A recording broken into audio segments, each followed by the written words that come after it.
Assalamualaikum warahmatullahi wabarakatuh. Pada kesempatan kali ini kita akan membahas tentang soal hukum untuk perawat pada bagian kedua. Sebelum itu jangan lupa di subscribe channel kita Ners, like and share agar lebih bermanfaat lagi dan lebih berkembang lagi channel ini. Baiklah, lanjut kita ke pembahasan nomor 1. Perawat sedang merawat klien dengan obstruksi usus membaik yang terpasang selang nasogastrik. Klien telah terbiasa dengan penutupan selang setiap 2 jam selama 1 jam. Petugas kesehatan saat ini menyarankan untuk pelepasan selang nasogastrik. Apa prioritas pengkajian keperawatan terkait rencana pelepasan selang? A. Memeriksa bahwa kadar serum elektrolit dalam batas normal. Memeriksa bahwa pH asam lambung hasil aspirasi dalam batas normal. C. Memeriksa bahwa dalam selang nasogastrik terpasang dengan benar.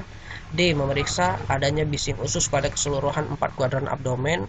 E. Periksa warna pada selang nasogastrik. Nah, di sini kita harus melihat kata kunci kasus ini mengarah kemana. Perawat sedang merawat klien dengan obstruksi usus membaik, kemudian terpasang selang nasogastrik, selang NGT ini ya. Kemudian penutupan selang setiap 2 jam selama 1 jam. Petugas kesehatan saat ini menyarankan untuk pelepasan selang nasogastrik. Apa prioritas pengkajian? Jadi indikasi untuk pelepasan selang nasogastrik itu adalah bising usus. Bising ususnya udah normal atau belum gitu. Jadi keempat, kalau abdomen itu kan ada 4 kuadrannya. Nah, 4 kuadran itu diperiksa, harus ada bising ususnya harus dalam batas normal. Adanya bising usus. Kalau tidak ada, maka belum bisa dilakukan pelepasan karena abdomennya atau saluran pencernaannya belum mampu untuk beradaptasi atau belum dalam kondisi yang normal untuk mencerna makanan yang normal gitu kan. Jadi nasogastrik kan dalam bentuk cairan. Nah, di sini prioritas pengkajiannya adalah memeriksa adanya bising usus tadi, karena indikasi dari pelepasan nasogastrik itu adalah bising ususnya dalam 4 kuadran itu harus dalam keadaan normal. Kalau memeriksa bahwa kadar serum elektrolit dalam batas normal, orang nggak dipasang nasogastrik saja bisa juga untuk dihitung, dikaji serum elektrolitnya. Ada juga yang tidak normal gitu, ada juga dalam batas normal, jadi tidak spesifik. Kemudian memeriksa bahwa pH asam lambung hasil aspirasi dalam batas normal. Nah, ini kita melepas nasogastrik itu bukan hanya untuk indikasinya bukan hanya sebatas lambung gitu. Jadi harus seluruh abdomen itu kita kaji, yang bagian dalamnya, jadi kita dengar gitu. Jadi abdomen, 4 kuadran abdomen tadi, jadi harus lebih luas lagi. Kalau hanya sebatas asam lambung hasil aspirasi dalam batas normal, maka ini hanya sebatas lambung saja, tapi kita tidak mengetahui masalah lainnya. Kemudian memeriksa bahwa selang nasogastrik terpasang dengan benar. Nah, ini untuk memonitor boleh untuk dikaji ini, tapi kalau untuk rencana pelepasan itu bukan data selang nasogastriknya terpasang dengan benar. Kemudian yang periksa warna pada selang nasogastrik. Warna ini tujuannya untuk memonitor kalau indikasinya adalah walaupun pasiennya warnanya sudah bening, sudah normal, kembali normal, maka belum tentu juga indikasi dilepas, karena tergantung dari kondisi dari abdomen pasien itu, apakah peristaltik ususnya sudah kembali normal atau tidak gitu. Jadi itu indikasinya. Atau pasien bisa makan dengan baik, untuk rencana pelepasannya, makan dengan baik dengan normal kembali, maka bisa dilakukan indikasi pelepasan selang tadi.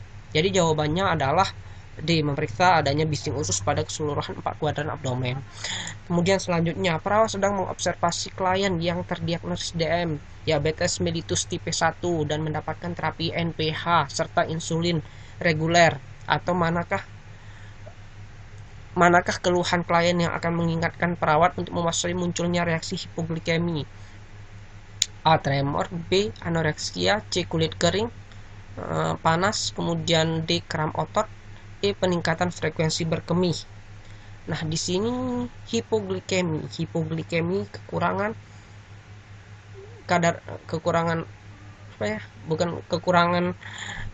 glukosa di dalam darah. Jadi kadar gula di dalam darah itu di bawah batas normal. Nah, jadi jika kadar gula itu rendah, kurang dari dalam batas normal di dalam darah, maka akan menimbulkan beberapa gejala. Coba kita lihat, mulai dari yang A, tremor ya bisa terjadi karena tremor itu terjadi karena ketidakadekuatannya nutrisi di dalam jaringan, dan nutrisi itu berupa gula di dalam darah yang dibawa dan oksigen yang dibawa ke jaringan, ke sel. Jadi itu bisa terjadi tremor. Kemudian kalau B, anoreksia ini ketidakmampuan untuk nafsu makan. Jadi ini tidak mengarah ke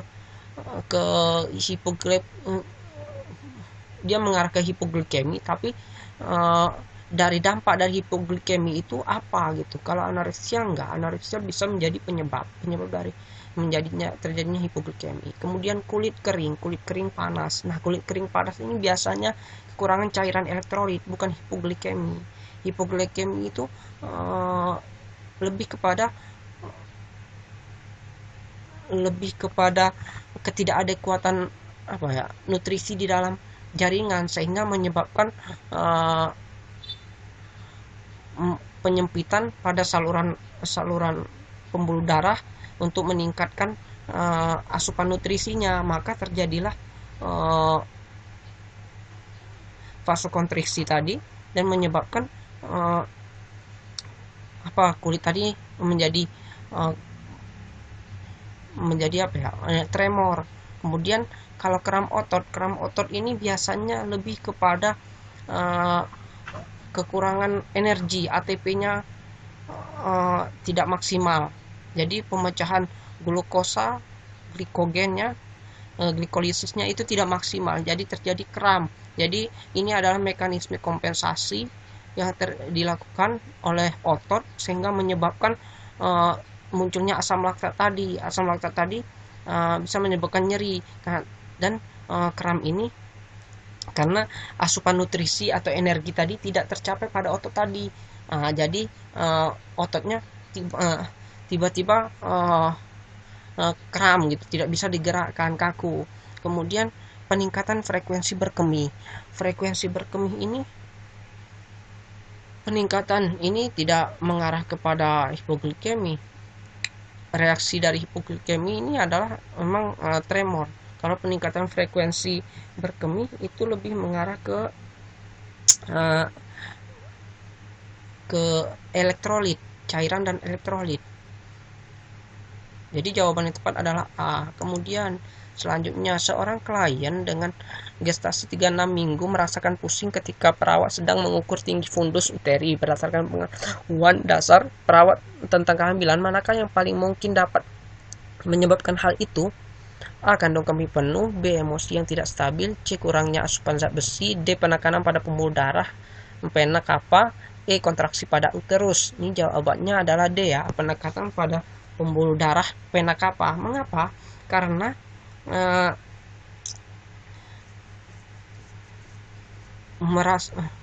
di sini kita harus tahu patofisiologisnya.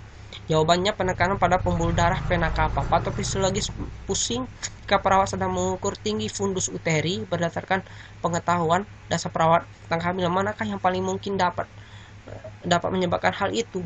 Nah, di sini adanya penekanan gestasional kehamilannya itu pada pembuluh darah balik. Jadi ada penekanan itu, jadi aliran darahnya tidak normal, jadi menyebabkan kurang asupan nutrisi pada kepala, jadi menyebabkan pusing.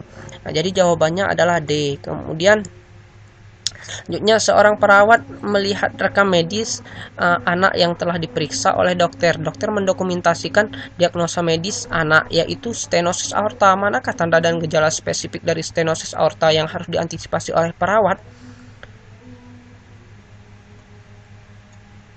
Jadi di sini sudah didiagnosa stenosis aorta. Jadi pasien ini tidak boleh kecapean, tidak boleh terlalu banyak aktivitas agar kerja jantungnya menurun dan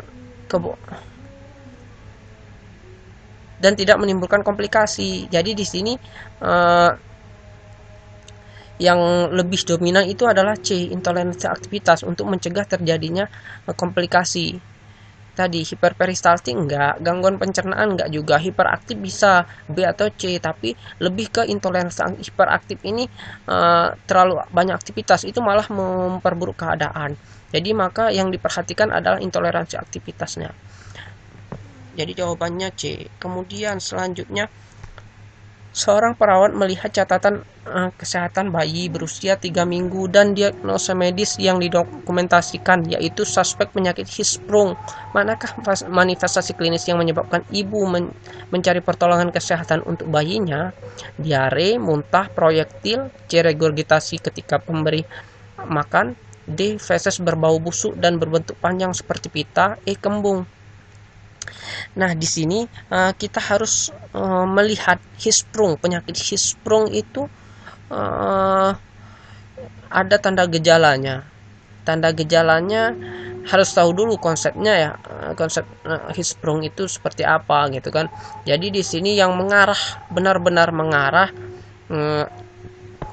itu adalah D, feses berbau busuk dan berbentuk panjang seperti pita, karena masalahnya terjadi pada usus besar, terjadi regurgitasi dan muntah, umumnya berhubungan dengan gangguan esofagus dan abdomen sehingga tidak ada muncul. Kemudian di sini dijelaskan juga kalau manifestasi klinis dari penyakit Hirschsprung itu mengakibatkan feses berbau busuk berbentuk panjang seperti pita. Itu adalah salah satu manifestasi. Jadi di sini yang benar adalah D. Kemudian selanjutnya, seorang klien menerima anestesi epidural selama persalinan dan menggunakan forceps membantu bayi lahir. Setelah 2 jam mengejan, pada 6 jam postpartum, tekanan darah sistolik menurun, tekanan darah diastolik menurun, dan frekuensi nadi 120. Klien tampak sangat gelisah dan lelah. Perawat mengatakan kepada klien bahwa klien mengalami hematom di vulva. Berdasarkan diagnosis tersebut, manakah rencana tindakan seharusnya dilakukan perawat? Maka ini sudah dalam keadaan darurat, maka harus tidak lagi untuk menenangkan, kemudian tidak lagi memberikan tekanan pada perineal, kemudian tinggi pondus, maka udah memantau kontraksi uterus, tapi harus menyiapkan klien untuk dilakukan operasi segera mungkin, karena ini ada hematom pada vulvanya, pada vulva jalan lahirnya. Jadi inilah yang bisa menyebabkan terjadinya perdarahan kalau dibiarkan, dan bisa menyebabkan kematian. Nah, jadi jawaban yang tepat adalah D. Kemudian yang terakhir adalah seorang anak berusia 10 tahun dengan hemofilia telah terpleset di es dan lututnya terbentur. Apa pengobatannya? Oleh perawat, injeksi faktor X, memberikan infus zat besi, memberikan infus faktor X, memberikan injeksi IM zat besi menggunakan metode Zitrex, E, injeksi IM faktor X. Jadi di sini hemofilia ini di es dan lututnya terbentur. Apa pengobatannya harus dipersiapkan? Jadi biasanya ini gangguan kanker darah. Hemofilia. Jadi hemofilia ini yang gangguan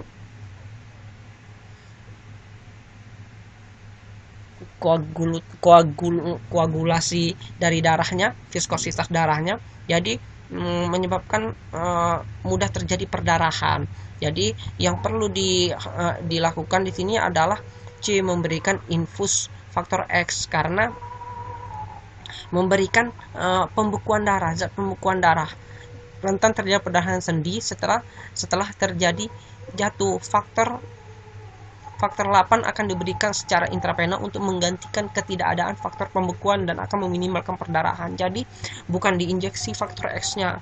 Kemudian juga bukan memberikan infus zat besi. Kita untuk menghentikan perdarahannya maka harus diberikan infus faktor X. Faktor X tadi faktor pembekuan darahnya dimasukkan sehingga proses pembekuan darahnya dapat berjalan dengan baik. Jadi itulah jawabannya untuk pertanyaan yang terakhir ini. Soal yang terakhir mungkin cukup sekian dulu pada kesempatan kali ini.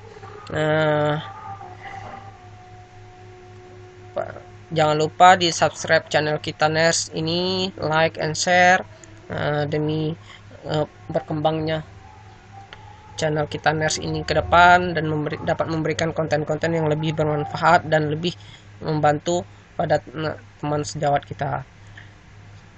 Cukup sekian dahulu, saya akhiri. Wassalamualaikum warahmatullahi wabarakatuh.